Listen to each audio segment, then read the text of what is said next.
ou no modo silencioso, para darmos início ao evento Direito do Comércio Internacional. Sou Arlen Chaves Ferreira, irei atuar como mestre de cerimônias deste evento, e agora farei a minha autodescrição, conforme os termos que nós praticamos aqui no Tribunal de Justiça do Amazonas.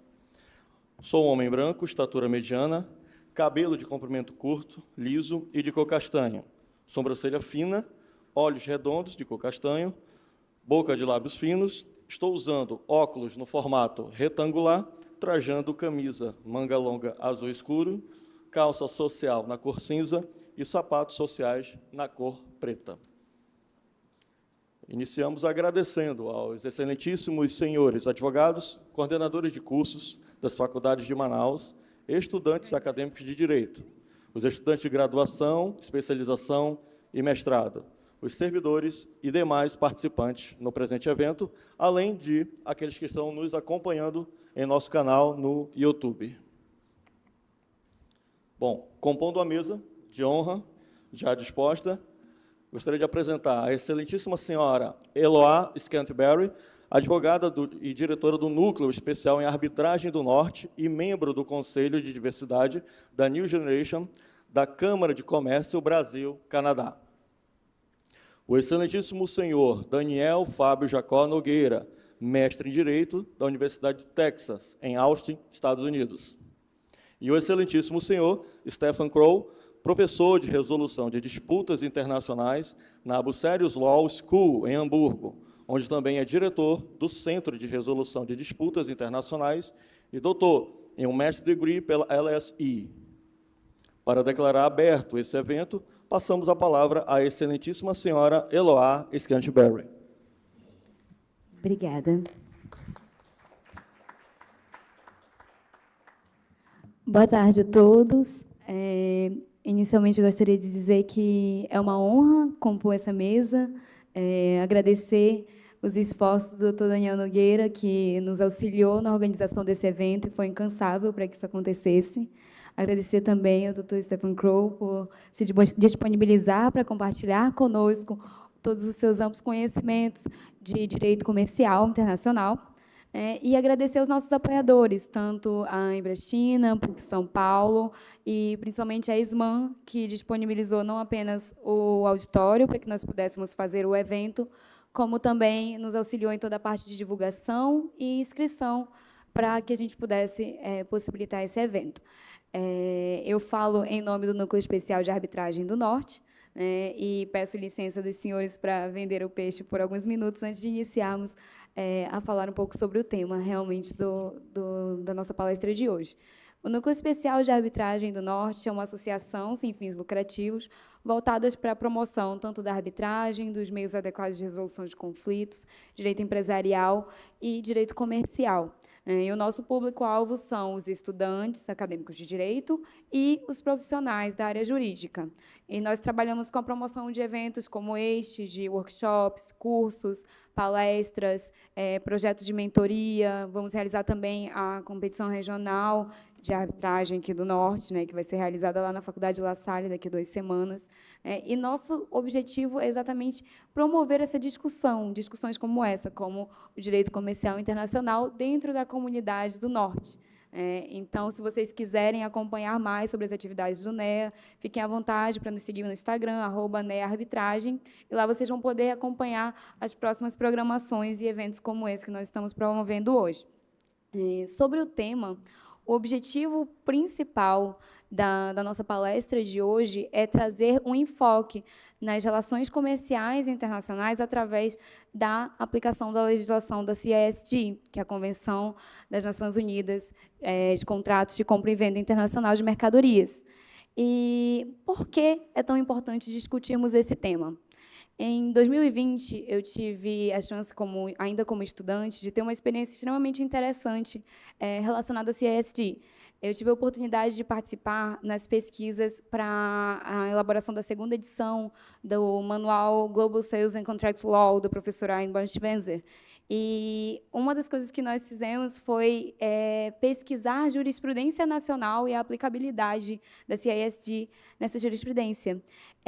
E nós dividimos as equipes, ela selecionou alguns estudantes ao longo do Brasil, e na verdade do mundo, né? Mas no Brasil nós tivemos 5 representantes, e eu tive a oportunidade de participar, né, dessas pesquisas, e nós dividimos a convenção pelos artigos, e cada um ficou responsável por pesquisar uma parte as jurisprudências que tivessem a ver com aquele determinado artigo.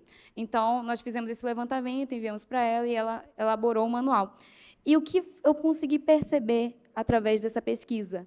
Que nós temos, sim, muitos casos concretos relacionados à compra e venda internacional de mercadorias, mas nós não temos uma riqueza de jurisprudência ainda nessa área aplicando a CISD.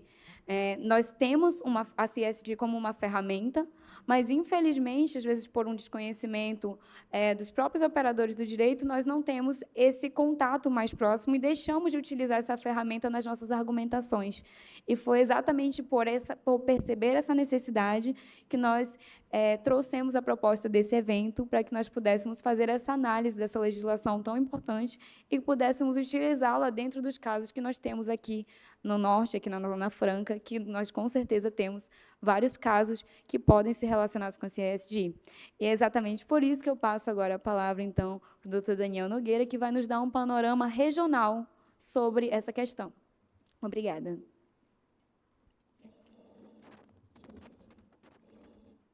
Obrigado. Alô? Alô, alô?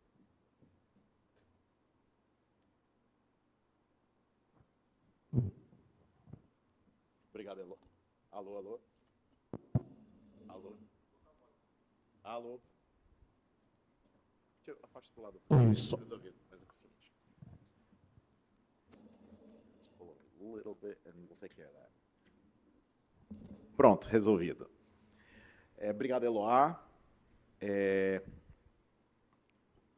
Agradecer profundamente a UNEA por ter feito esse evento acontecer, né? O UNEA carrega sempre o piano dos eventos nas suas costas, dos eventos que acontecem aqui nas suas costas, cuida de toda a parte de organização, de logística, de fazer o evento ser possível. Então, registrar aqui o agradecimento profundo à instituição, que eu tenho, pela qual tenho um carinho enorme, tanto pela instituição quanto pelas pessoas que dela participam. Agradecer também à Escola da Magistratura por ter cedido o espaço, e cedido o espaço por uma razão tão relevante. Eu vou só fazer uma parte inicial em inglês e depois eu retorno para português só para deixar algo registrado. For some of us, we like sports. So being with Neymar or with Ronaldo in an event would be the pinnacle of happiness. Some others like music, so they would rejoice of having the opportunity to sit down and talk with Freddie Mercury. But some of us are arbitration nerds, and the arbitration nerds, and I am very proudly one of them, having the opportunity of being on a panel with Professor Kroll is just simply would be very akin to a soccer fan being with Neymar. Professor Kroll, it's one of the greatest honors to be able to have you here in Amazonas here with us. And thank you for making the time. Thank you for taking time of your very busy schedule. And I'm sure the people that are here will reap the benefits of being able to learn from literally one of the best teachers on the subject in the world, and very, very kindly here with us. So just I want to register that in English, so make sure that it got correctly translated. Mas, falando rapidinho, a gente vai falar hoje, vocês vão ouvir muito a expressão CISG. E para quem não sabe o que é CISG, ela é a Convenção das Nações Unidas sobre Compra e Venda Internacional de Mercadorias, né? Quando você usa a sigla em inglês, você resume para CISG, e é assim que ela é conhecida, mesmo quando você está falando do Instituto em português. CISG é um instrumento normativo que entrou em vigor no Brasil, foi internalizado no direito brasileiro em outubro de 2014. Então, desde outubro de 2014 até hoje, esse instrumento normativo faz parte do nosso direito. Isso, fazendo parte do nosso direito, é evocável em discussões que tenham sua aplicabilidade, que estejam dentro do seu âmbito de aplicação. E o que é a CISG? O que ela faz e qual é o seu âmbito de aplicação? Trocando em miúdos, a CISG substitui o direito civil interno para as relações de compra e venda internacional de mercadorias em algumas circunstâncias. Por que eu digo substitui o civil interno? Porque regula coisas como formação de contrato, regula questões como obrigações e direito do comprador, obrigações e direito do vendedor, e todas as questões daí derivadas, como, por exemplo, questões relativas à rescisão do contrato, à violação antecipada, a perdas e danos, um micro-recorte de direito civil que se aplica quando o comprador e o vendedor de uma transação de compra e venda internacional de mercadorias estejam em países diferentes que sejam signatários dessa convenção, signatários da CISG. A função da CISG é ter uma norma uniforme, é você não ter que ficar pesquisando qual é o direito que é aplicável na Alemanha, qual é o direito que é aplicável na China, qual é o direito que é aplicável... eu só tenho que descobrir se esse país é signatário do CISG e, se eu estou fazendo uma operação de compra ou de venda a partir desse país, esse é o direito que se faz aplicar. Aliás, e aí para ler muito resumidamente, artigo 1º da Convenção estabelece isso. A Convenção se aplica aos contratos de compra e venda de mercadorias entre as partes que tenham seus estabelecimentos em estados distintos, quando esses estados forem contratantes da CISG ou quando, por uma regra de conflito de direito, seja aplicável o direito de um desses estados que seja signatário do CISG. O que significa dizer? Digamos que, eu não lembro se, eu acho que a Venezuela não é signatária, mas o professor pode me corrigir se eu estiver errado ou não, mas digamos que, para fins de hipótese, que a Venezuela não seja, que haja uma compra e venda internacional de mercadorias da Venezuela para o Brasil, se ambos os estados forem signatários, a gente sabe que a CISG se aplica. Se só um dos estados for signatário, a gente tem que ver qual é o direito que é aplicável, é o direito brasileiro ou o direito venezuelano. E eu faço a análise de conflito de normas, e se eu chegar à conclusão que é o direito brasileiro, então o direito brasileiro que é aplicável àquela transação não é o direito interno doméstico brasileiro, essa convenção se torna a CISG. Então, significa dizer que todos os contratos de compra e venda internacional de mercadorias, celebrado com uma parte brasileira e outra parte de um país signatário do CISG, e as grandes nações mercadoras do mundo tem o CISG como direito aplicável aos litígios daí decorrentes. E, cara, Manaus, a Zona Franca de Manaus, é naturalmente um dos grandes polos de comércio internacional.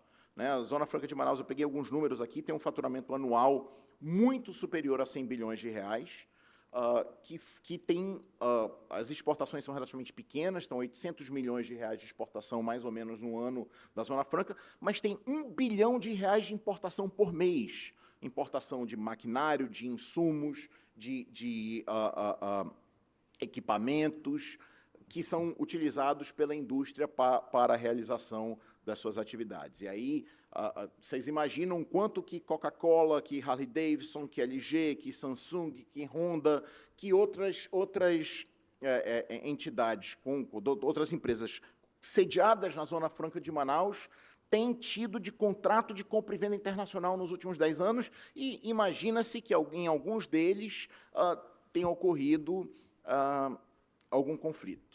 E o Amazonas, como essas empresas são sediadas no Amazonas, é natural presumir que esses litígios estejam sendo resolvidos no Poder Judiciário amazonense. Pois bem, façamos um levantamento dos casos que citam ou que aplicam a CISG no Tribunal de Justiça do Amazonas. Desde 2014 que a CISG está em vigor no direito brasileiro. Então, desde 2014, qualquer contrato daí subsequente tem a CISG como direito material aplicável. A primeira decisão do Judiciário amazonense que cita a convenção é de 2019. É uma decisão da 15ª Vara Cível e cita a convenção num caso que não tem nada a ver com compra e venda internacional de mercadorias. Cita a convenção para dar um exemplo do dever de mitigar danos, o duty to mitigate, que está previsto no artigo 77 da Convenção. A Convenção prevê lá no artigo 77, dentre as regras existentes, que se você sofreu um dano, você tem o dever de diminuir os seus danos, e se você não exerce o dever de diminuir os seus danos, a outra parte não vai ser obrigada a pagar os danos que você poderia ter evitado se você tivesse mitigado os danos. Nós não temos um dispositivo igual a esse dentro do direito brasileiro, então, mas temos isso como dentro de uma linha principiológica. Então, a 15ª Vara Cível, num primeiro caso, em 2019, explicando que, olha, existe esse negócio, dentro da lógica de boa-fé objetiva, existe um negócio chamado dever de mitigar, cita a CISG como exemplo. Inclusive, por exemplo, isso está na CISG, transcreve o artigo 77 e copia lá. Eu tenho certeza que foi algum assessor da 15ª Vara que participou de competição, que participou da competição, estava estudando para o VIS, que fez incluir isso lá. Pois bem, igual a essa decisão, entre 2019 e 2023, existem 6 outras decisões, todas da 15ª Vara Cível.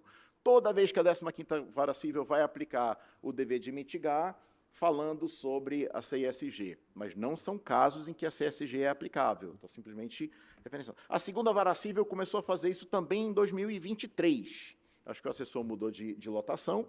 E em 2023... começou a citar a CISG, não, na verdade, desculpa, é outro assessor, porque a redação é diferente quando eles fazem essa... todas as decisões da 15ª têm a mesma redação, todas as decisões da 2ª têm outra.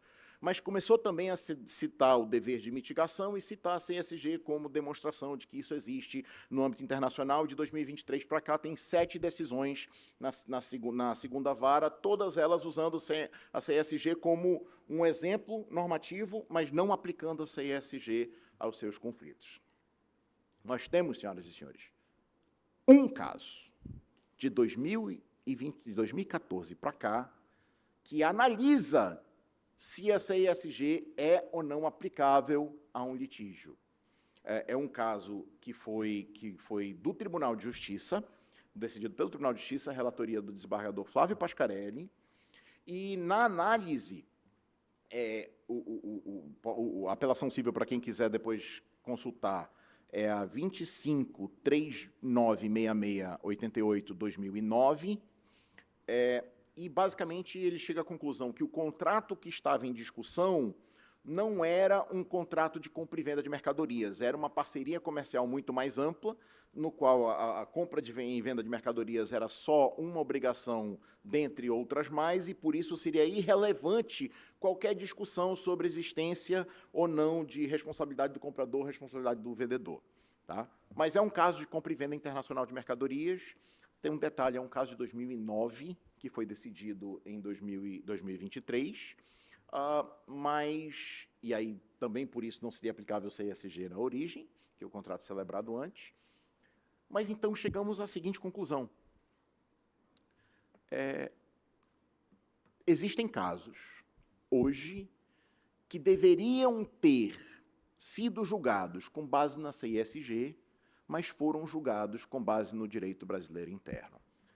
Qual é a consequência disso? Até porque, senhoras e senhores, o artigo 6º da CISG diz que as partes podem, de comum acordo, derrogar a aplicação da convenção e aplicar outra norma. Então, se eu submeto a um juiz um pedido, um caso que deveria ter a CISG como aplicável, mas eu não digo que aplica a CISG, e a outra parte vai e contesta e não diz que aplica a CISG, então, para esse caso, eu não aplico a CISG, para esse caso, eu aplico o direito interno. O problema é que tem gente perdendo causa por causa disso. Tem gente que, se aplicasse as normas da CESG, ganharia, e se aplicasse o direito brasileiro interno, perderia, ou tem gente que, se aplicasse as normas de CSG, teria um dano menor ou um dano maior, um dano menor no caso de quem fosse pagar, um dano maior no caso de quem fosse receber de volta, se aplicasse as regras de liquidação de danos que tem na Convenção, porque não são regras idênticas ao do direito interno. Então, a falta de conhecimento está fazendo gente perder. Está diminuindo a recuperação de crédito para certos clientes, está aumentando o dano de certos clientes, porque o advogado não conhece esse instrumento. E o que eu preciso para aplicar a CSG? É só alegar. Esse é o direito aplicável, se você alegar que é o direito aplicável, isso faz parte do direito brasileiro. O direito brasileiro diz que, nessa hipótese de compra e venda internacional de mercadorias, o direito que é aplicável é esse. Esquece o direito doméstico, esquece as normas internas, vocês vão aplicar essa convenção, da forma como ela é interpretada internacionalmente, inclusive. Por isso que existe repositório internacional de jurisprudência sobre o assunto, é por isso que a Eloá estava trabalhando para isso, porque se eu sou um advogado que atua com CSG na Alemanha, eu quero saber como é que o juiz brasileiro decidiu, porque eu vou citar a decisão do juiz brasileiro na Alemanha, ou vou citar o juiz alemão no Brasil, porque tem um princípio da CSG que deve lutar pela aplicação uniforme da Convenção, apesar dos alemães não gostarem muito disso na prática, né? Mas, então, isso tudo para dizer, vejam, senhoras e senhores, a importância da gente ter a oportunidade de ouvir de hoje de umas maiores autoridades do mundo sobre esse assunto, que é o professor Stephen Crow. Vocês saem daqui com conhecimento, com habilidades que podem ser efetivamente concretizadas por vocês nos processos dos clientes de vocês e que dá um ganho estratégico. Estou falando aqui como advogado, que dá para vocês um ganho estratégico. Inclusive, como advogado, se você está atendendo um cliente e sabe que essa ISG é aplicável, você tem a decisão estratégica que diz, será que eu vou alegar ou não vou alegar? Vale a pena para o meu cliente ou não vale a pena para o meu cliente? Porque se eu sei que a outra parte não sabe dessa aplicação desse instituto, eu posso utilizar disso dentro da minha lógica como advogado. Porque aí eu posso fazer uma renúncia tácita, né? Ajudar a outra parte a fazer uma renúncia tácita em meu favor. Então, tudo isso para dizer, certamente existem casos no Amazonas que estão deixando de aplicar o direito adequado por falta de conhecimento.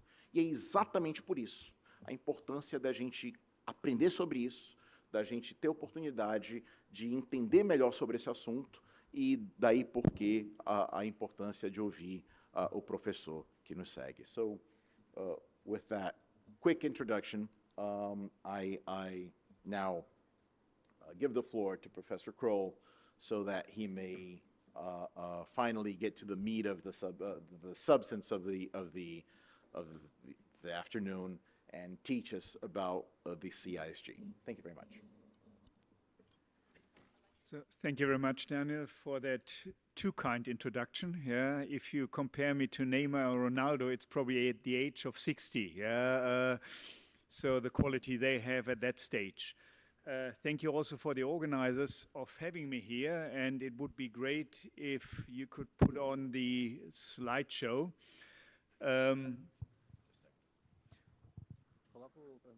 For me, it's quite interesting to come to a country where, according to Daniel, CISG is applicable since 2014, but has never been applied properly in the Manaus court until 2024. It compares a little bit with the situation we had in Germany for quite some time. And I'm now trying to give you an overview with some perspectives from the German experience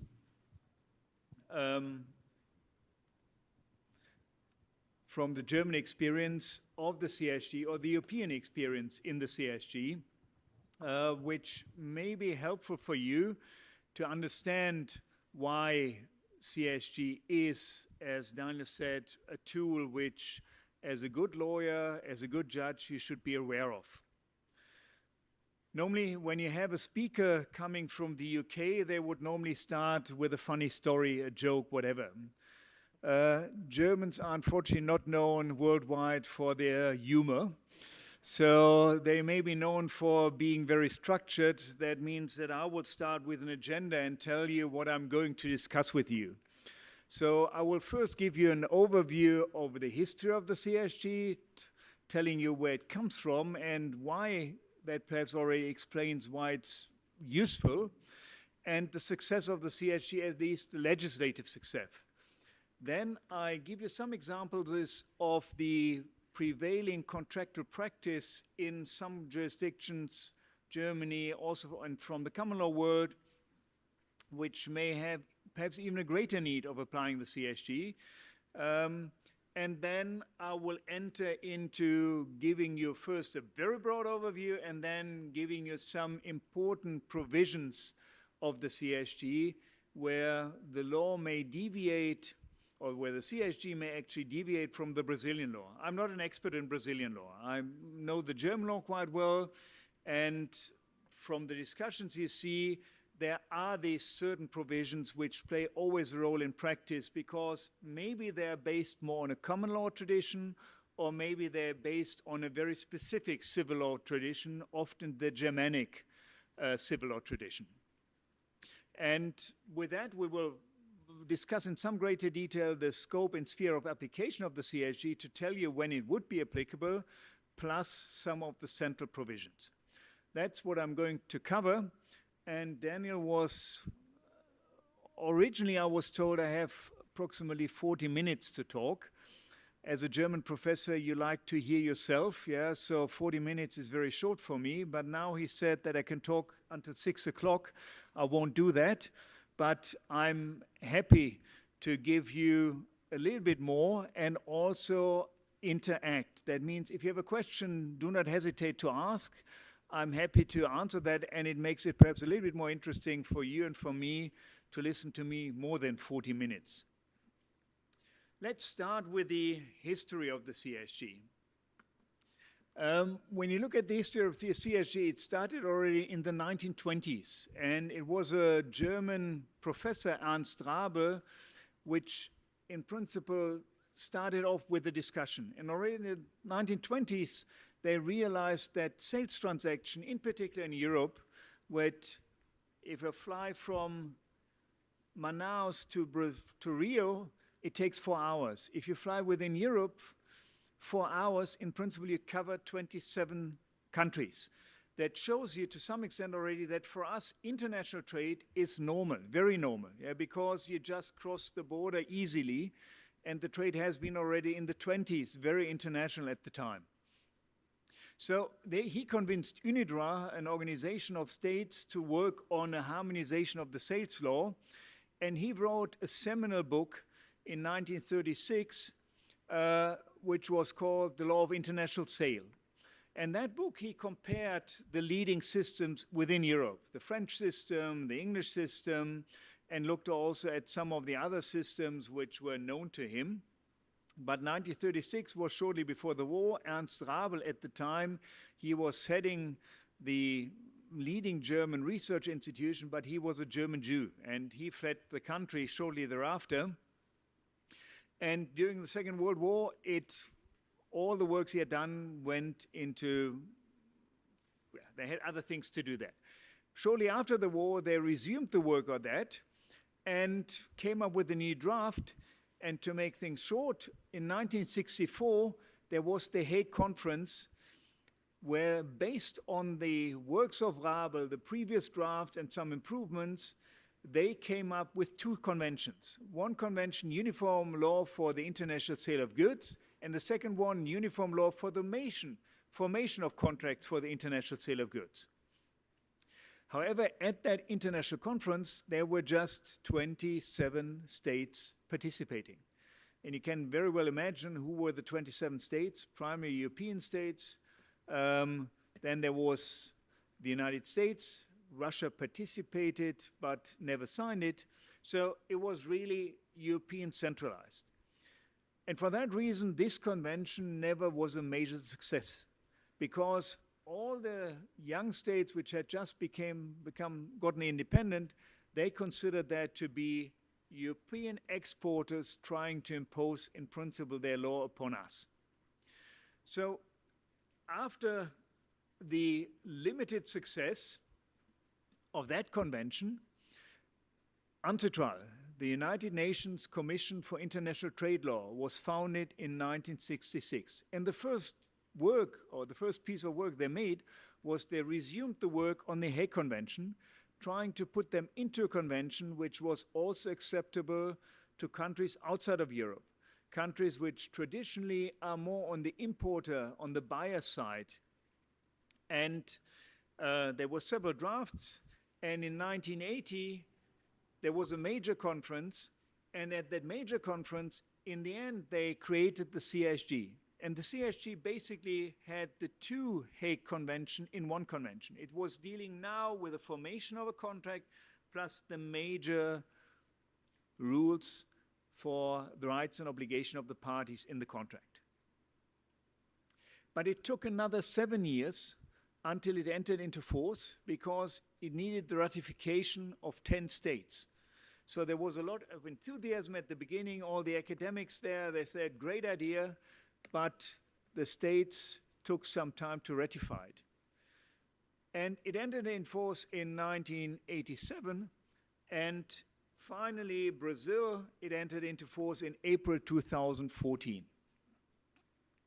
I was surprised about the foresight of some of the Brazilian lawyers, because I was invited in 2012 by Petrobras to give a class, a week-long class on the CSG to the in-house people.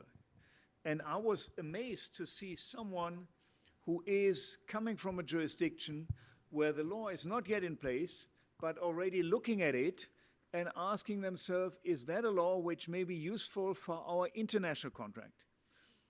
And there was apparently probably someone who had maybe participated in the Wismut or had done something else, and who saw the benefits there of these international contracts.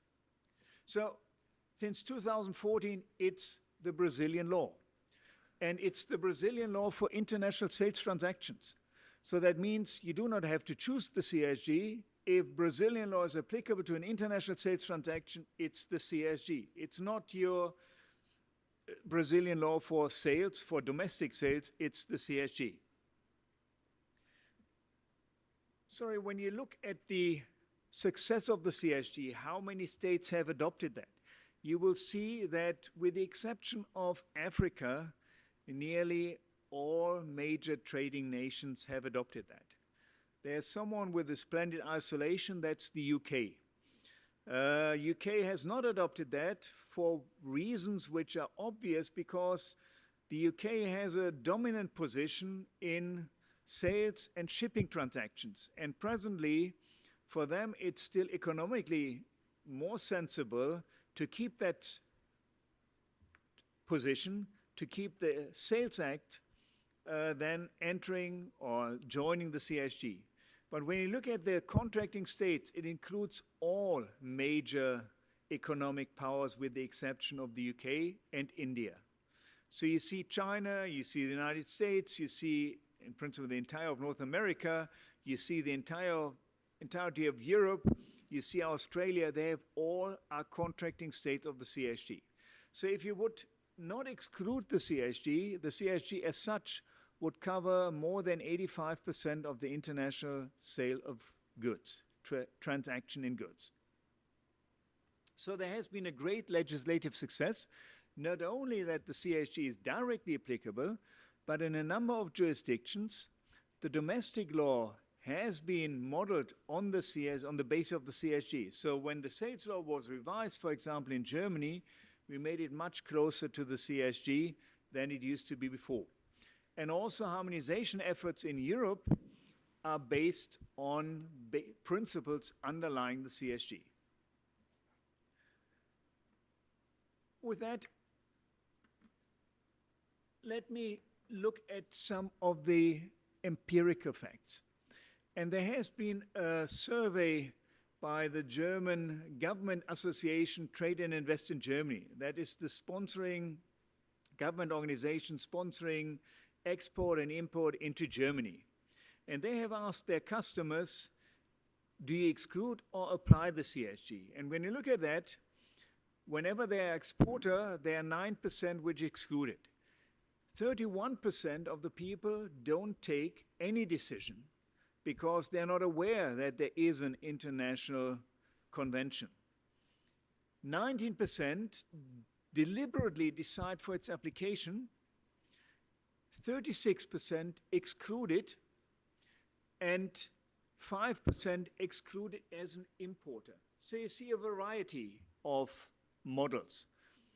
And when you look at the traditional customers of that trade and invest in Germany, these are small and medium-sized companies. These are not the Petrobras of this world.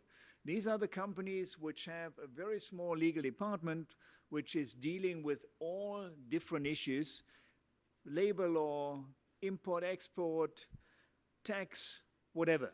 So which are not specialized and which approach then the trade and invest in Germany for advice. So there is still a considerable exclusion. If I'd asked that question 10 years before, that meant in Germany the CSG entered into force in 1988. So even after 20 years, the majority would have excluded it still. Comparable study in Austria. Again, you see the CSG, the majority explicitly excluded the CSG, 2018. But again, you see there are some countries or some parties which have decided on a day or case-by-case approach.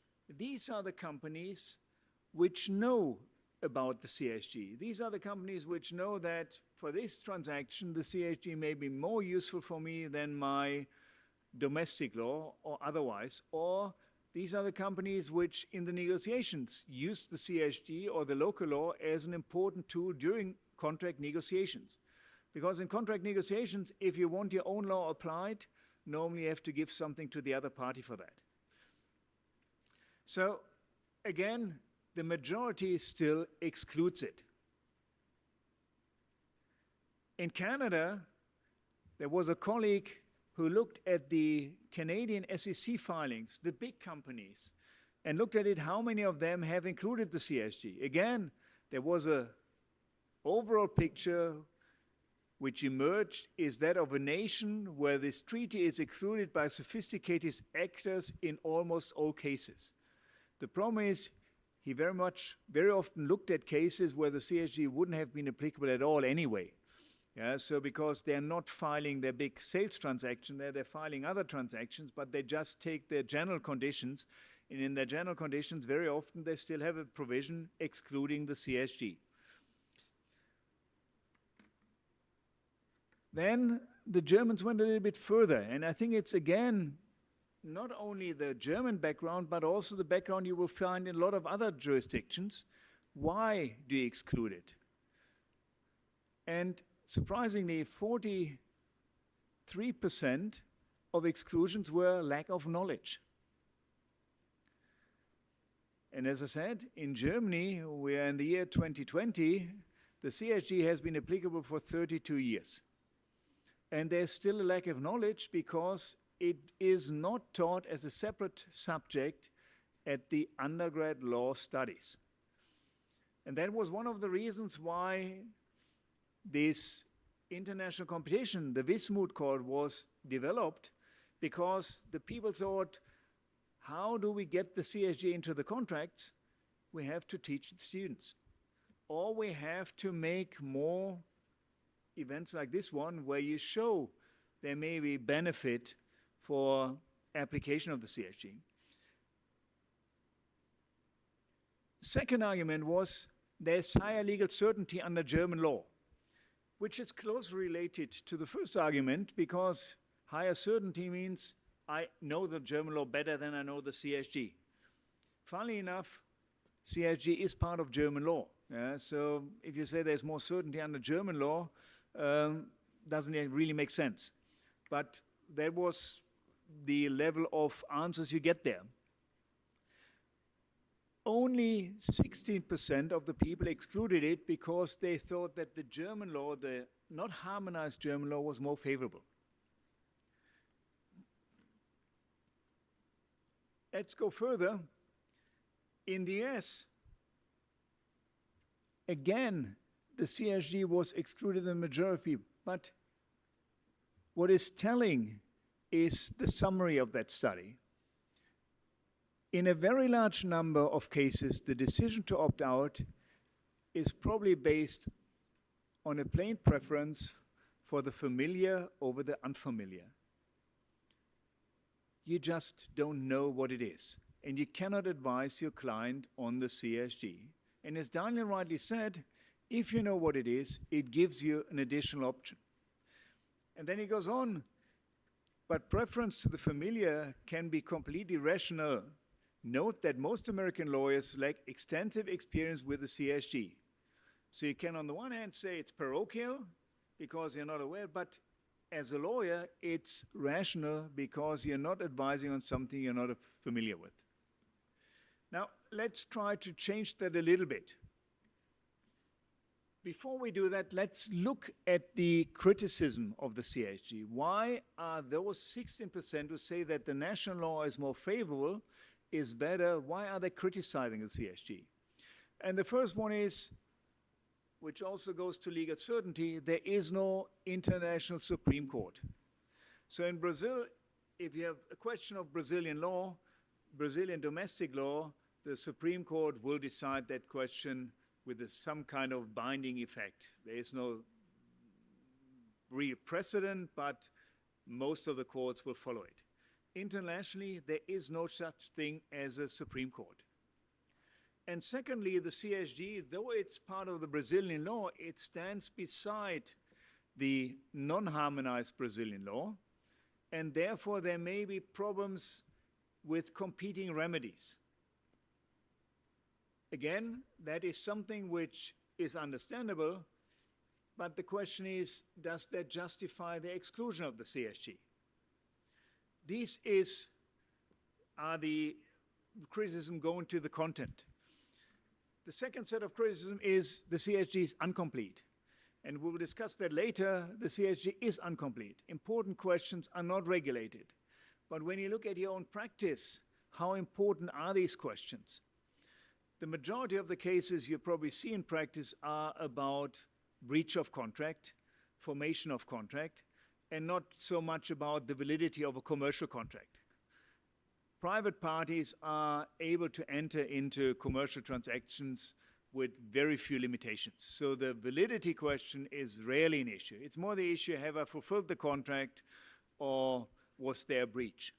So validity is not regulated, and there are no rules for central questions such as hardship or the interest rate. But again, if you take a proper look, there is a rule, an easy rule, where the CSG just refers to the Brazilian law or to the other law which is otherwise applicable. And then there was a funny part.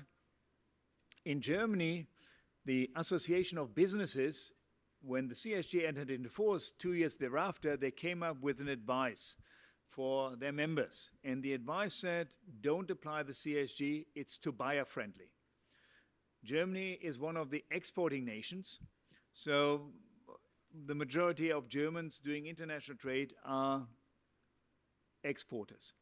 So it's too buyer-friendly. The second business association comes with the exactly opposite conclusion. It's too seller-friendly. So you ask yourself, something is wrong. If you read the two reports, they were written by people who had no clue what the CSG was. And you had two conflicting views on that, too buyer to seller-friendly. If you look at it, the CSG is entirely neutral because whatever you dislike, you can opt out of. And we'll come to that in a moment. And then there is something which is primarily coming from the UK, where they say the CSG is not suitable for the requirements of international trade. Why? Because in international trade, the way it's done in the UK, you have a lot of commodity trade. And commodity trade is very often trade in documents. And any deviation in that document, in principle, entitles you to terminate the contract. So you have, when you trade in documents, there is a requirement of really following the documentary requirement by the letter. Because you have banks involved, they cannot look at the underlying contract, they only can compare the documents, and therefore the documents must really match. CSG does not allow you to terminate a contract if there's a breach, but only if there's a fundamental breach. However, what is a fundamental breach? It really depends on the particular transaction. If you have this documentary transaction, any deviation in document is a fundamental breach. So that's again a misunderstanding which to some extent is promoted by the colleagues from the UK because they want to keep the special situation that the Commonwealth is still trading under the English Sale of Goods Act. So what is the purpose of the CSG? And when you look who came up with that decision or came up with that definition, it was the Secretary of State, George Shultz, that is the American Secretary of State at the time when America, one of the first nations to ratify the CSG and sign a CSG, adhered to the CSG. And he said, international transactions are subject to legal uncertainty. And for us as a trading nation, we cannot always hope that everyone is accepting American law. So instead of going with that uncertainty, it would be much better if we provide for certainty that even we as the US are willing to sign the CSG and to adopt something which is beyond the Uniform Commercial Code. So we are looking for uniform rules to govern questions that arise in making and performance of the contract. And with that, the United States of America were one of the first nations really to ratify and set the CSG into motion. So if the Americans can do it, there is a reason for also a lot of others to do it. If they recognize that even as one of the most powerful nations at the time, they cannot have business always at their own terms, there is a good argument for others to do it. And you've seen that by now 97 states have done it. So when you look again at this German survey, why do you apply the CSG? The first reason is the CSG is always better than foreign law.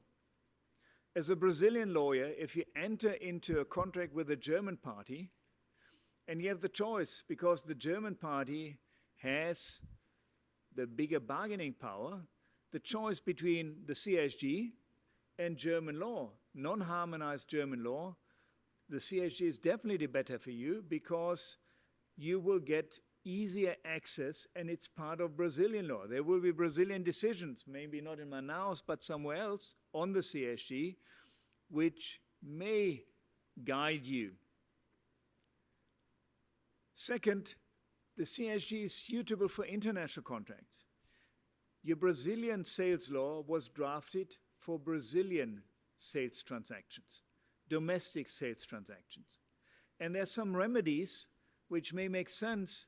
For example, if you want to terminate a contract, it may make sense if you are based in Manaus and you have a contract with someone from Rio. Termination of a contract, you can just ship back the goods. But imagine you have a contract with China. Terminating a contract, shipping back the goods is a waste of money.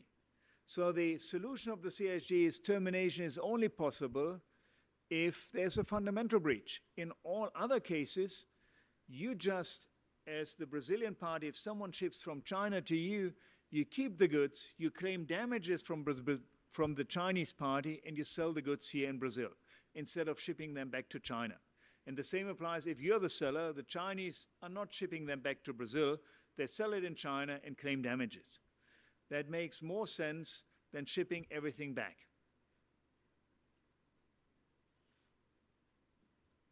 And again, the third ground is there are people who are just unaware that the German law comprises the CSG. So they have voted for the application of German law. In the end, to realize they voted into the CSG, opted into the CSG and the choice of law clause. And some people, the more sophisticated one, they really understand that there are certain provisions of the CSG which are more friendly to international business than the German sales law. And now when you look at the recommendation of the German Association of Businesses, they all recommend for international transactions to apply the CSG and to opt out of the German sales law, which is very consumer friendly, and some of the consumer friendly provisions also apply in B2B transactions and don't make sense there. So now the general recommendation in Germany is apply the CSG to all of your international transactions. So let me explain you why. And let me explain you why with a transaction coming from Europe, which is basis of a case in Europe, but which shows you the problems which may arise even in such a small group of countries such as Europe, where you have a considerable harmonization already at the conflict of law level. This is a case where, a typical international case, where Adlarex, an Italian party, produced vulcanized rubber. And I thought it would suit quite well here because rubber is one of the products for which Manaus was famous 100 years ago, when everyone tried to come to Manaus and to get products from here. Well, it's 150 years by now. So they sell the vulcanized rubber to a producer of shoe soles in Germany. They sell it to a shoe producer that soles in Austria, and then they sell the shoes to someone in Russia. In Russia, a problem arises, and then the question of the applicable law becomes relevant. In all these transactions, you have to ask yourself at the negotiation stage, but definitely at the stage when a problem arises, what is the applicable law? And you can have different laws in all the transactions, or you can have one law governing the entire transaction, the production and the sale of a shoe. Let's take the German producer of the shoe sole.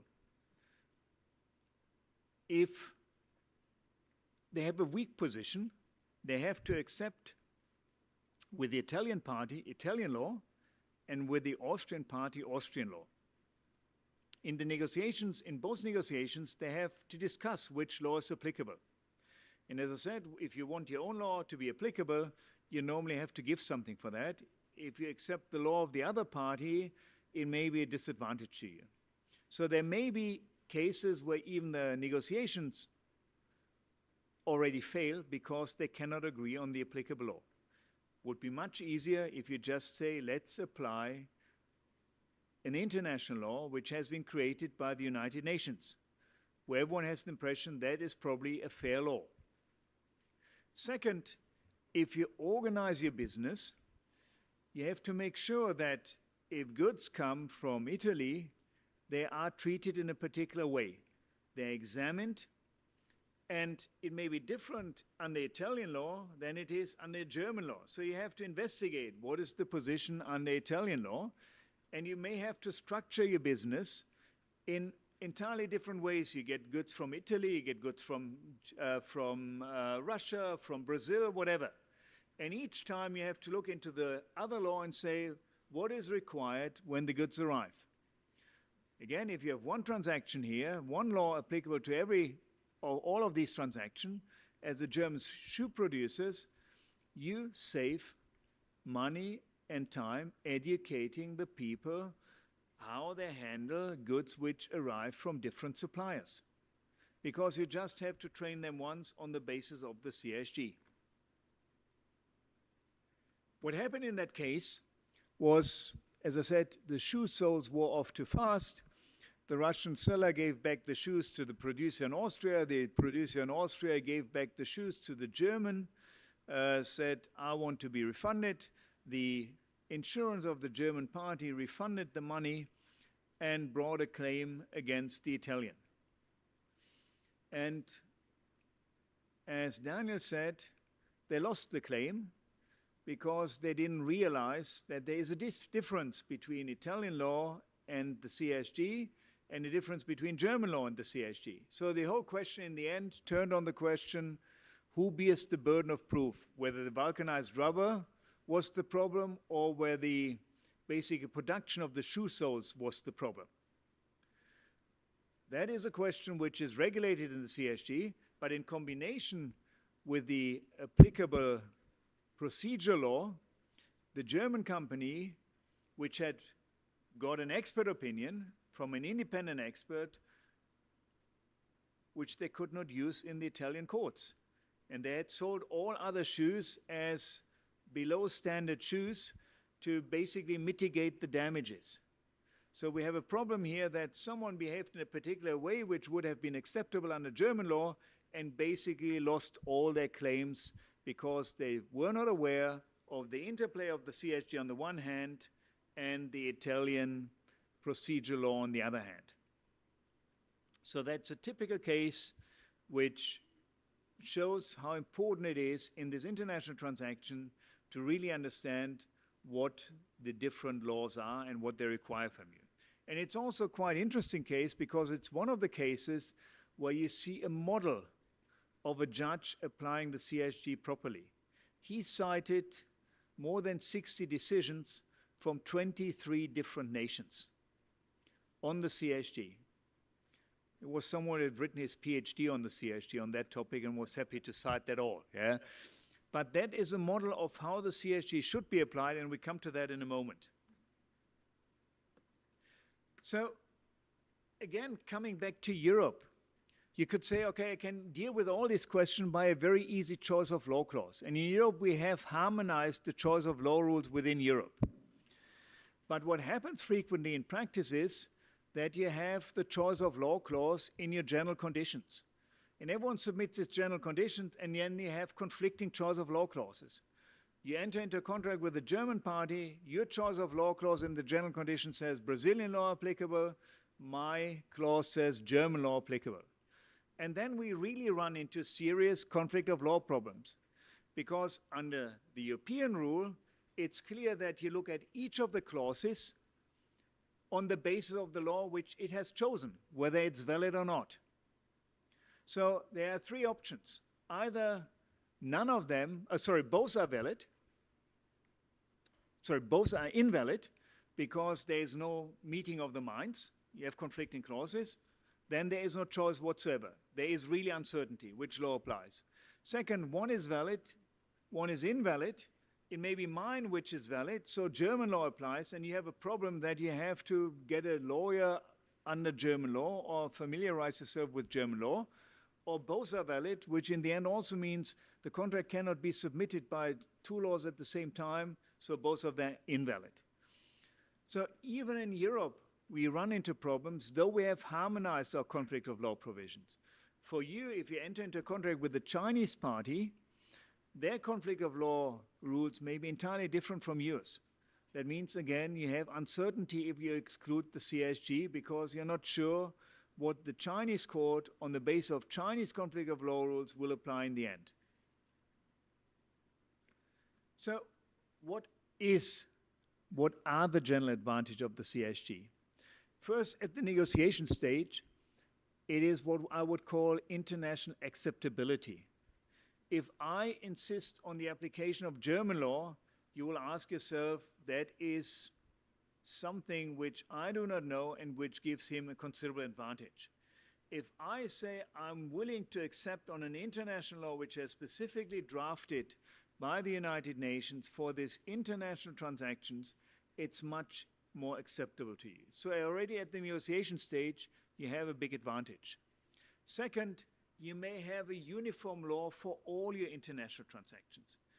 In all contracts you have with different suppliers or different customers all over the world, you may agree on one law, the CSG. You exclude by that all the conflict of law problems you have otherwise that a Chinese court may apply the Chinese conflict of law system, the Brazilian court may apply the Brazilian system, and the German court the German system. They may have all different rules, and even if they have the same rules, you may run into problems that you have very often a choice of law clause in your general conditions. I have one in my general condition, the Chinese party has one in their general condition, and we just don't look at them when we enter into a contract, and in the end, none of them is valid. Sorry. Pull it closer. Yeah. Another important advantage of the CSG, it's part of your national law.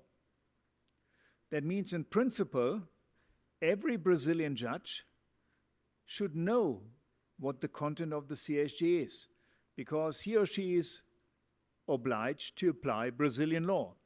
Probably you don't have to educate judges in Brazilian law. You expect them to know the law. I'm not sure what the position with foreign law is. I can only tell you the German position is that in principle judges should also know the foreign law, which is something which doesn't happen in practice. So there is a provision that you still have to plead as a party the foreign law, but the judge may also ask an expert and may ask the parties to help him there. But the CSG is part of Brazilian law. You don't have to plead it, and you don't have to prove it. And you heard at the beginning that some of the German parties exclude the CSG because they have the impression there is no legal certainty. However, by now you have an entirely freely accessible body of case law with more than 6,000 cases coming from all over the world by databases which are maintained by universities or CSG enthusiasts which help you to find solutions. So every day there are courts all over the world in 97 countries which render decision on the CSG. And you will find a lot of them on CSG Online, which is a database run by the University of Basel, which provides you with free access to all of them. And last but not least, the provisions of the CSG are really drafted for international trade transaction.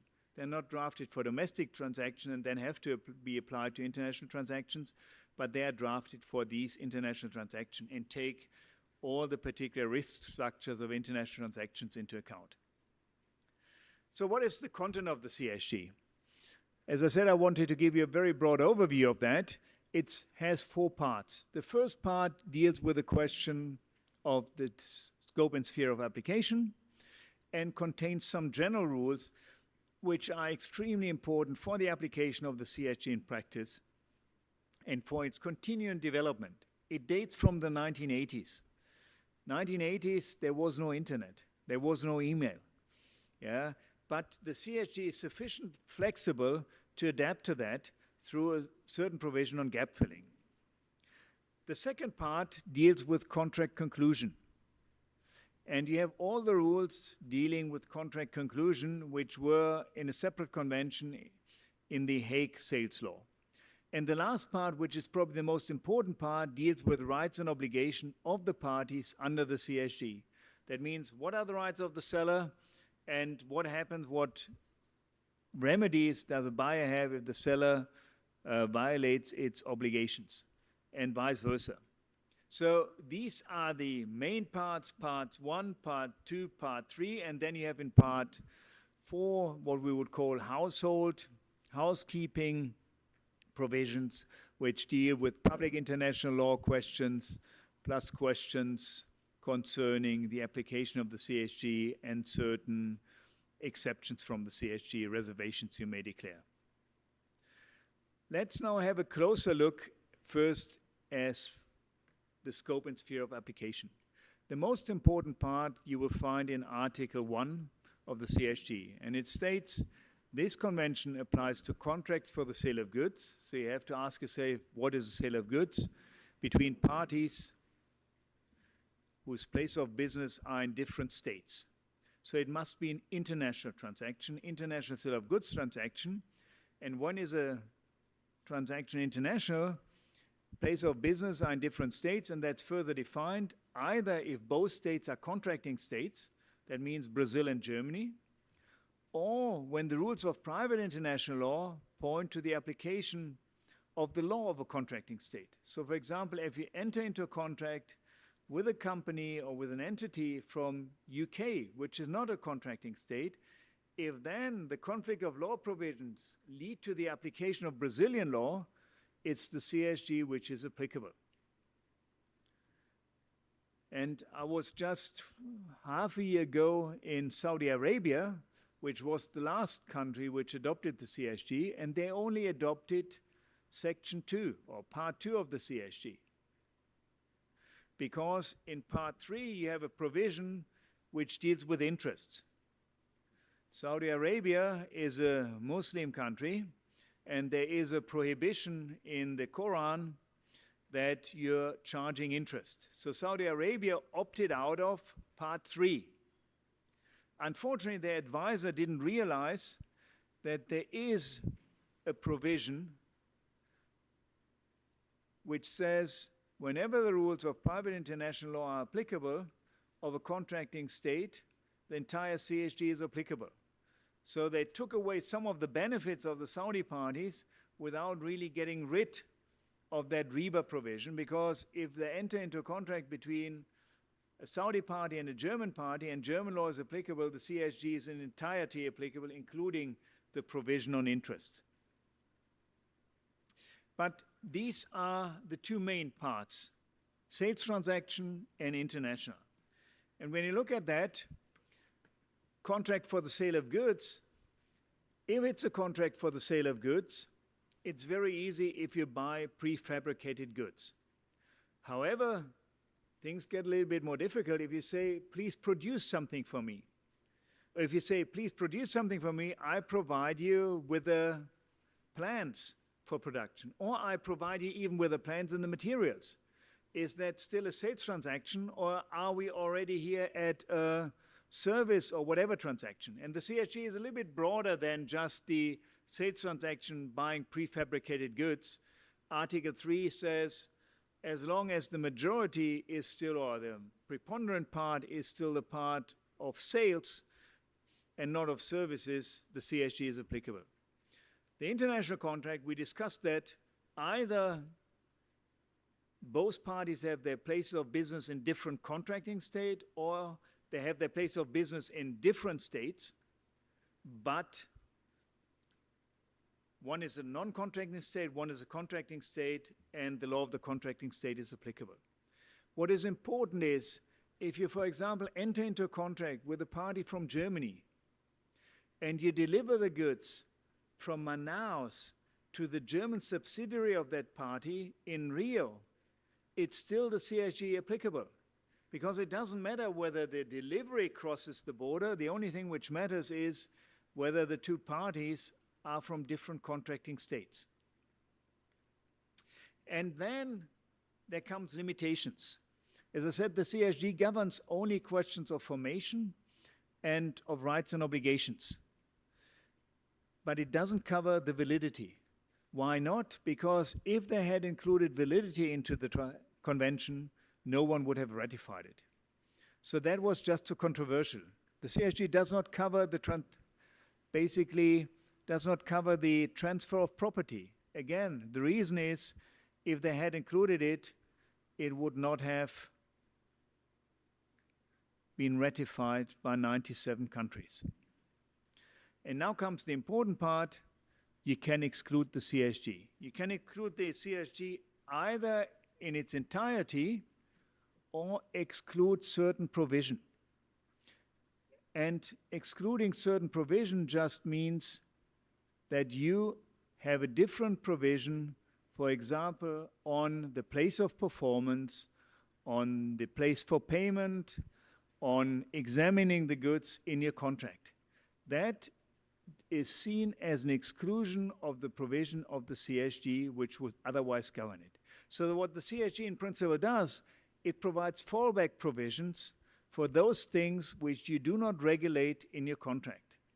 And again, whenever I teach the CSG in Germany, What I try to tell my students is, you just regulate the things you're unhappy with. And then you don't have to discuss all the other things and enter or prevent a contract from being concluded if you can live with a provision provided by the CSG. But if you want to derogate, you can derogate, either exclude the CSG in its entirety or exclude it by derogating from certain provisions. What happens frequently is that parties enter into a contract with a choice of law provision saying, this contract is governed by German law. This contract is governed by Brazilian law. In the end, they're then surprised to hear that is not the non-harmonized Brazilian law which is applicable, but it's the CSG which is applicable, because CSG is part of Brazilian law. You will hear that, you have heard that from Daniel, you have heard that from me 3 times now, and I will probably say it another 2 times, because that is something people very often forget. And if you are not aware that the CSG is part of Brazilian law, by voting, by choosing Brazilian law, you have not excluded the CSG. There must be a clear intention to exclude the CSG, that it's really excluded. And we have a number of cases where at the first instance, both parties were arguing the case on the basis of the non-harmonized German law. At the second instance, one of the parties got a sophisticated law firm in, and they realized this is a CSG case. The judge hadn't seen it, the parties hadn't seen it. And then they argue in the second instance on the basis of the CSG. Naturally, the other party would say, no, no, no, you cannot do that. We have chosen at the first instance, we have chosen non-harmonized German law. But in Germany and in some other jurisdiction, there is a jurisprudence which say, if you want to exclude the CSG, you must be aware that it's applicable.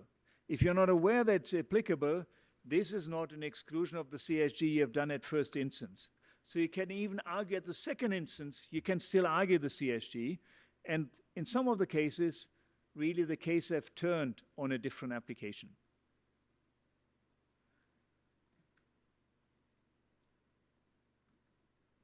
Let's come to one of the most important provisions of the CSG, and that's Article 7.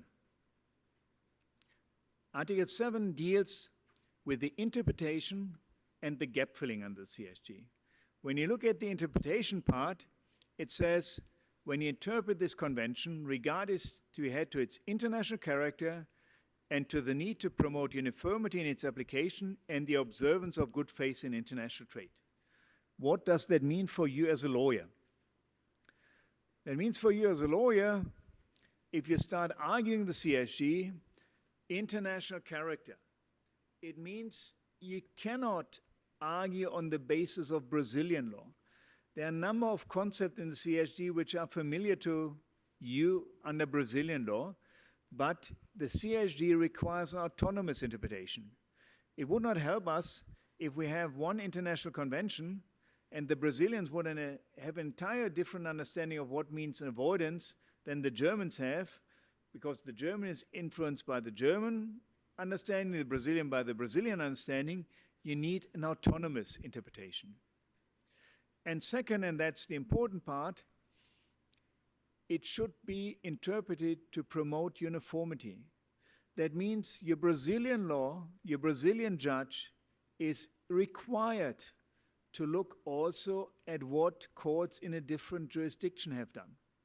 So it's not only looking at Brazilian decisions, but you as a lawyer can easily present also decisions from the German Supreme Court or from the Swiss Supreme Court or from the Chinese Supreme Court. If they're translated, they are relevant for the interpretation of the CSG and should be taken into account by the judge.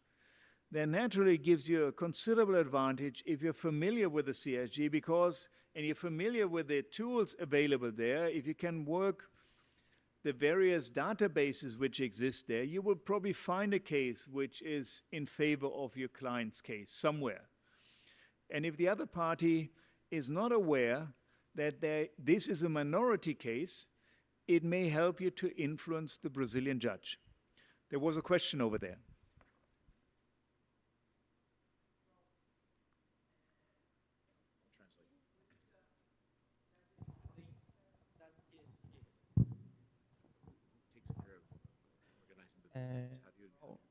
quem cuida da jurisdição dos precedentes aplicáveis. Os precedentes de uma forma do civil law. Em outros países, o common law usa precedentes de outra forma. Esses precedentes são vinculantes para os tribunais do Brasil? Os juízes do Brasil estão vinculados aos precedentes da CSG aqui? Very good question. Thank you very much. The Brazilian judges, if you do not have a doctrine of precedence, you're not bound by a decision. The decision just has persuasive value. If I present you as a Brazilian judge 3 decisions from Supreme Courts in Germany, Switzerland, and the Netherlands, I would expect you at least addressing these decisions when you want to deviate from them. If they all say a reasonable time for giving notice for deficiency in the goods is 4 months, or is 1 month, and you say, no, it's 4 months, and I've presented these to you, I would expect you at least to say, there are decisions in other jurisdictions which come to an entirely different conclusion, but for that and that reason, I think it should be 4 months. If you're the only one there, and there is a coherent jurisprudence, I would say you've applied the law probably wrongly. So I would then go into a second instance court and argue the case, saying this Brazilian judge has not applied the CSG the way it should have been applied because he or she did not.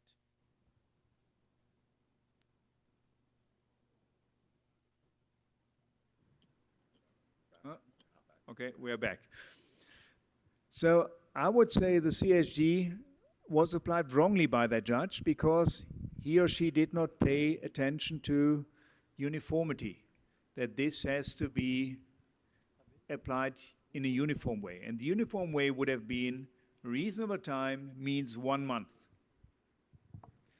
The next question is, how do I find these databases? As I said, the best database on the CSG is CSG Online, which is run by the University of Basel. But there are a number of other databases. CSG Online has the cases in the original language, plus very often also already commentaries on these cases. And it's very easy. You say, I need a case on the question of is silence and acceptance under the CSG? You just type in Article 18, and the database just throws out all the cases on Article 18. And then it's up for you to search the case which may be relevant for you. And today with Google Translation or anything else, it's easy to get at least an understanding of what the case is all about. You wouldn't cite it, but you can easily say, okay, this is a case which is completely irrelevant for me.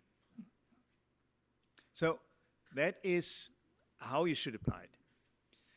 And that already gives you an additional large body of case law which may not exist in one jurisdiction if you have now 97 countries where the courts in principle have to decide on this case. So the amount of cases grow enormously. And one of the big proponents of the CSG, and which has given a considerable push to the CSG, were the Chinese parties. So they came when they got Bolivia was sophisticated. A lot of them had the impression the Chinese law was not acceptable to the foreigners and may not have been the most suitable for the international transactions. So they very often insisted on the application of the CSG because they didn't want the application of German law or any other law with the parties them contracted with. Yeah? So a lot of the cases are actually from China. And also there, the quality of the jurisdiction has increased considerably over the years. At the beginning, you had excellent decisions by arbitral tribunals and decisions which were all over the place, yeah, from courts. That has changed. You have some very good decisions from Chinese courts as well.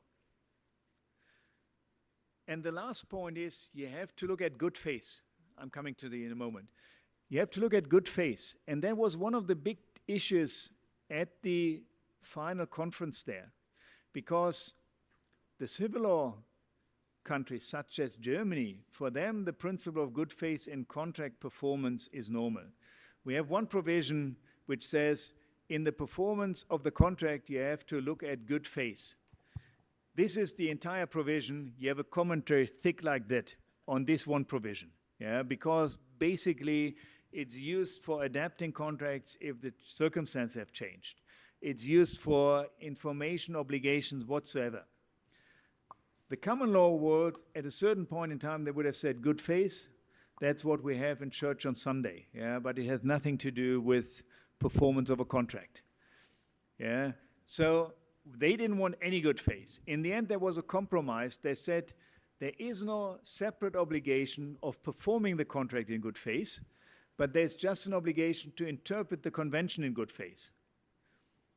However, German courts and courts of other countries coming from the civil law system have said, okay, if I interpret a provision in good faith, I basically read into this provision all the obligations, the information obligations I would have created if there would have been an obligation to perform the contract in good faith. So we have now a number of cases where German courts, Swiss courts, Austrian courts, courts in the Netherlands have created separate obligations to inform the other party about certain things under the provision of good faith. There was a question over there.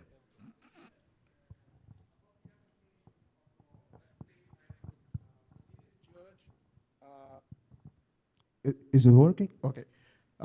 Let's say I'm a Brazilian judge using this law to rule over a trade agreement. Should I use it, the CISG, as a reference instead of a legal precedent, or I should be base myself around legal precedents in Brazil and or international law? Again, very good question. Thank you very much. If we have a party from China and a party from Brazil, in principle, you are obliged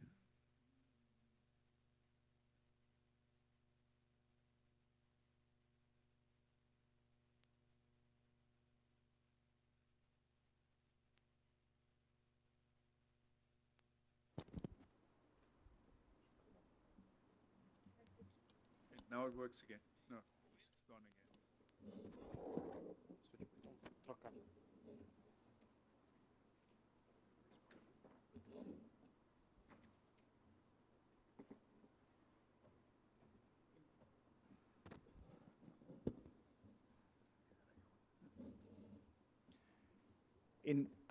As a Brazilian judge, you're obliged to apply the CSG. If you apply the law properly, you couldn't apply the non-harmonized Brazilian law if Brazilian law is applicable.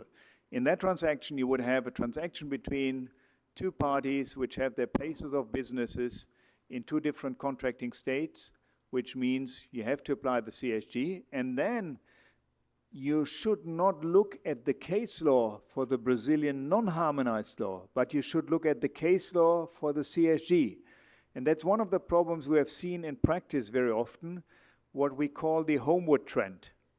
Yeah, that you as a Brazilian judge, you say, okay, there is a reasonable period of time, and I'm very familiar with the principle of reasonable period of time under Brazilian law, and you apply Brazilian cases. But you should apply the CSG cases. We had that in Germany. One of the most controversial provision is Article 39. And I'm dealing with that in a moment. Article 38, 39 require you, whenever goods arrive, to examine them within shorter time as within a reasonable time, and then give notice about defects within a reasonable time. If you don't do that, you lose your right, you lose your remedies for any deficiencies. That means I can have delivered defective goods, you have not complied with the examination notice requirements, then you lose your rights. We have a provision like that under German law. Under German law, you have to examine the goods within as short as notice period as possible and give notice. So the German courts had at the beginning always interpreted that reasonable time as 1 week at most, really applying the German concept. Over the time, everyone else has said, no, that is just by far too short. So by now, the reasonable time is interpreted to be a month. You have a month's time to give notice. If I would only look at German precedents, what is a reasonable time under non-harmonized law, I would come to a week. Under the CSG, I come to a month.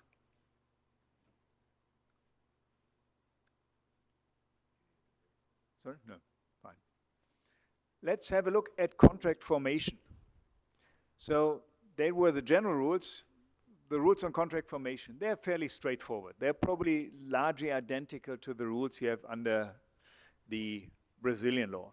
So there's an offer, the offer has to be dispatched, the offer has to be received. Once the offer is received, it becomes effective. And there is the only difference, at least in German law, and maybe also in Brazilian law, because that comes from the common law world. Between the time you have received the offer and you dispatch the acceptance, the offer under the CSG is freely revocable. The rule is it's freely revocable unless it's explicitly said this offer is irrevocable, it's valid for a particular time, or you have relied upon that. In German law and other civil law jurisdictions I know, the rule exception is the other way around. In principle, if I make an offer to you, that offer stays binding for a particular period of time. And if I want to have it as a revocable offer, then I have to explicitly say so. So there is a twist there. Apart from that, there is nothing very peculiar. With one exception, Article 18 says silence in itself is not an acceptance. And the important part is in itself, meaning silence may be an acceptance if there is, for example, a requirement for you to act. And under international transactions, there may be requirements for you to act. And there is an interesting case, but I think in the interest of time, I'm not discussing that in greater detail. And here one of the issues was typical international transaction. You had someone, Chilwich, a New York trader, selling shoes, Italian shoes to Russian buyer, and they bought the goods from an Italian supplier, and the Italian supplier delivered directly to Russia. And the question was, how do we have the two contracts harmonized? And one of the questions was, they were always discussing, shall we have the arbitration clause in the Russian contract included into the contract between the Italian party and the American party? And they were sending memoranda to each other. And the memoranda summarized allegedly an agreement reached, but it was never an agreement reached. So the question was, at one point in time, if I send you a memorandum saying this is what we have agreed, is there an obligation for you to act at a particular time? And the court found, yes, there may be an obligation to act. For example, if I send you a memorandum and say, this is what we have agreed, and you know that unless you say something that we have not agreed it, I will go to my bank and open a letter of credit and thereby incur costs, then your silence may suddenly become an acceptance. The court argued that on a slightly different, ruled on a slightly different reasoning, but this was one of the cases where silence would have been an acceptance, because if I send you something and you know if you don't react within 3 months, I'm going to open up a letter of credit, then your silence may become an acceptance. Let's look at the obligation of the seller. Again, fairly normal. The problem, you have to deliver conforming goods, you have to hand over documents. That is something which may be specific. That's one of the primary obligations, because internationally you very often trade in documents. Customs certificate of origin, other issues may play a much bigger role internationally than they play nationally, and the CISG take that into account by creating a separate obligation to deliver documents. But I just would like to discuss with you the delivery of conforming goods. What does it mean, conforming goods? The goods required by the contract. You can define what is required. If you don't define that, there is something in Article 35.2, and 35.2 contains some objective requirements. And the objective requirements are either they must conform with a purpose which has explicitly made known to you unilaterally, or if that is not the case, are fit for the purpose for which the goods of the same descriptions would ordinarily be used. So this is what the CSG requires if you have not defined in detail what are requirements for the goods under the contract. There is one major problem, and that is exemplified by a case from New Zealand, which goes back again to a case from Germany. And the big problem is what happens if we have not included any requirements into the contract, but the goods are used in a particular jurisdiction, and this jurisdiction has some public law requirements, signing, certificates, whatever. So the goods by themselves, the physical goods, are clearly in conformity, but their requirements imposed by the local law in one jurisdiction which do not exist in the other jurisdiction, which are not complied with. And that is what happened here in the Smallwood versus Transport Sale case, where in Australia a lorry was assembled and clearly fulfilled the safety requirements of the Roadworthy Act in Australia. What it didn't have was a compliance plate. So it was just the document not attached to it. Because it didn't make sense, it was to be sold to New Zealand. In New Zealand, the company used it for quite some time and then resold it by another company to another company in New Zealand, and they sold it back to Australia. So the car could clearly run what was roadworthy in Australia, no doubts about that, so the physical properties were clear, but it didn't have this plate on it. And under Australian law, you could only run it across the borders within Australia if you had the plate on it. So the question now was, in that transaction, what is the ordinary use? Is the ordinary use defined by the laws of New Zealand? Then the lorry would have been conforming, because in New Zealand this plate was not required. Or is the ordinary use required by the laws of Australia, and then you would require that plate, that compliance plate, and the goods would have been non-conforming. And the majority of you would probably have said, ordinary use, if I use it later in Australia, it's necessarily Australian law which applies. But there's a consistent jurisprudence under the CSG, which makes sense if we go into greater details there, that if the parties have not agreed on something, then the ordinary use, when you look at the ordinary use, the rules of the seller's country are relevant.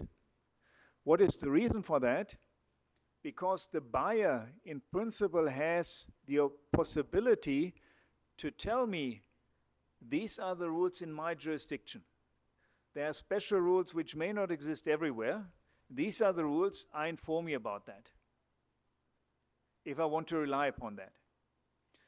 The seller, in particular, is small and medium-sized enterprise. You're not aware of the rules everywhere. And it all started with a German case where there was a requirement hidden away in administrative notices that the fish sold at the time was submitted to certain requirements which you didn't find in a law or whatever, and where the German administrative rules said, we apply the rules for meat by analogy. And that shows you that this is something you do not know as a seller. It would have been very easy for the buyer to tell them, if you want to use it in Germany, that's what you have to comply with. That is the underlying rationale, but this is a very important provision. I think I've stressed your patience for over an hour now. I could go on easily for another hour, tell you something about the CSG, but I at least wanted to cover these issues. If there are no further questions, I would leave it at this stage. If you have questions, I'm happy to answer all of them. My flight is only leaving tomorrow at lunchtime, yeah? So until that, I can answer questions. Thank you very much for your attention.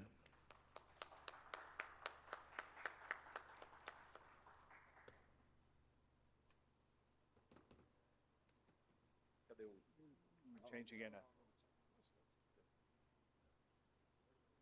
Gente, alguma pergunta, algum comentário? Ele abriu.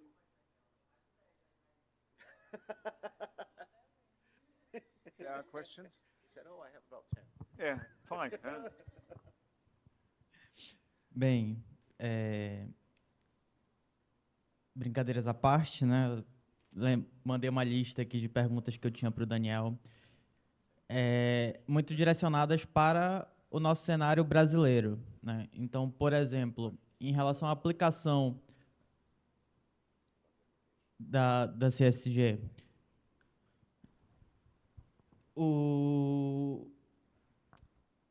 a não informação sobre a sua aplicação implicaria na sua renúncia tácita, assim como, por exemplo, no nosso ordenamento, não falar que tem cláusula de arbitragem, você está renunciando ela tacitamente.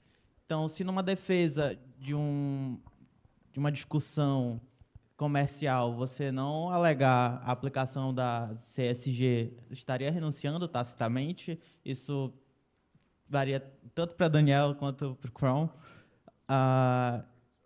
Vale nacionalmente, vale internacionalmente essa renúncia? Seria assim que aconteceria? Ou não? Continuaria se aplicando a qualquer momento do processo? I can only give you the German view on that. The CSG is applicable by law. So if you want to renounce it, you have to do it. So you have to basically then interpret the party's behavior by implicitly or by arguing on the Brazilian law. You have to interpret that as a renouncement of the CSG.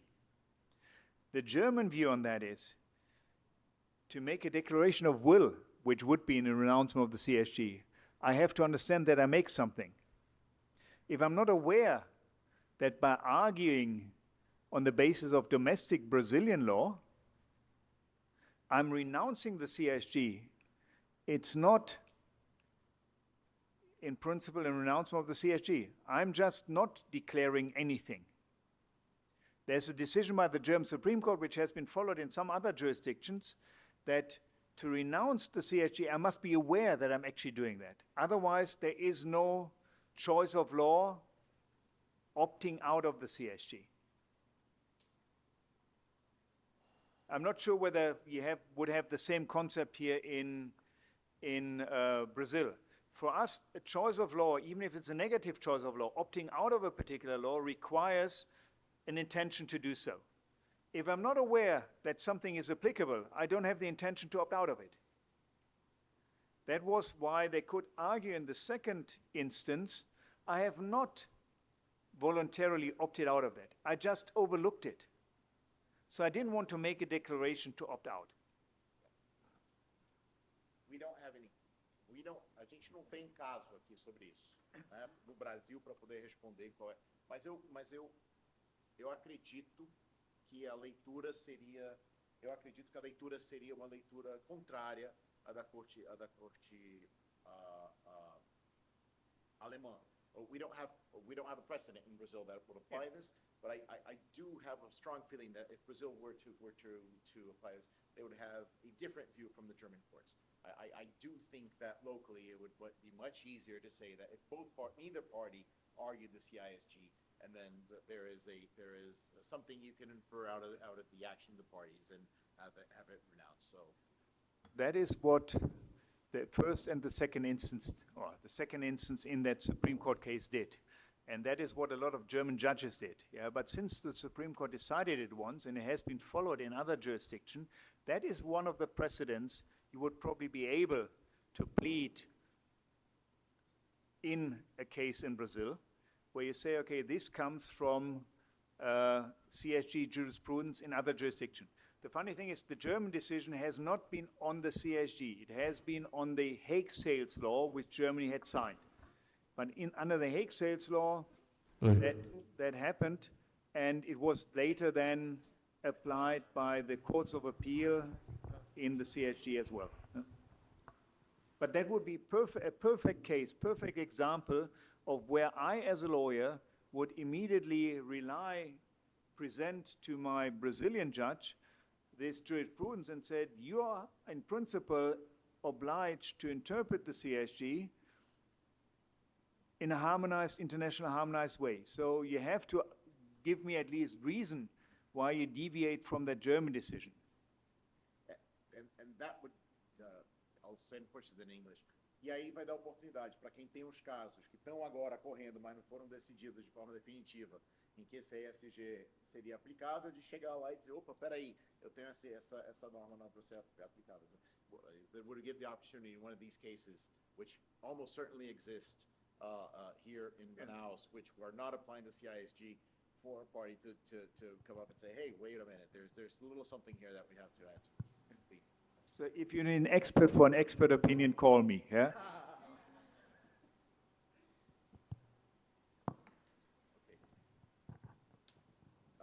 I would like to publicly thank you, Professor. It's once again, it's been an honor. It was very enlightening.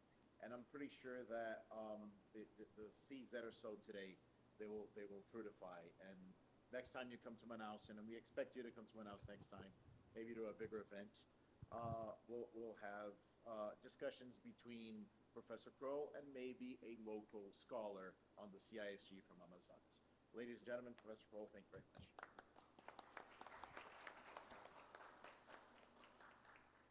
Bem, agradecemos a explanação, aos palestrantes, aos docentes. Pedimos desculpas pela questão técnica dos microfones, né? São coisas que realmente acontecem em eventos assim ao vivo, mas já pedimos desculpas desde já. Vou pedir agora para os nossos palestrantes se posicionarem aqui à frente ao dispositivo aqui para tirarmos a foto oficial do evento e a entrega dos certificados pela palestra, pela participação no evento. Tá? Acho que vou pedir a ajuda de uma amiga nossa aqui para fazer a entrega. Pode nos ajudar aqui da primeira fileira? Então, pode se posicionar aqui.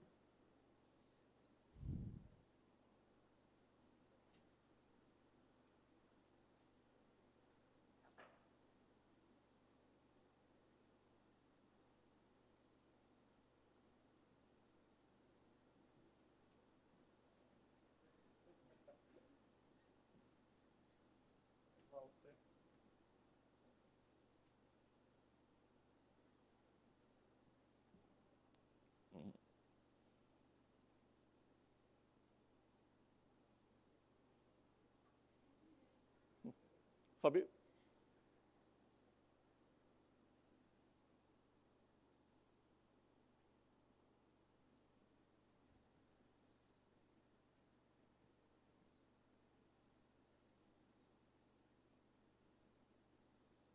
Bom, sabe o que seria legal também? A gente reuniu todos vocês para tirar uma foto, já que estamos aqui até o final. Vamos tirar uma foto todos juntos aqui. Pode se colocar aqui na frente, que a gente tira a foto de todos vocês com os palestrantes.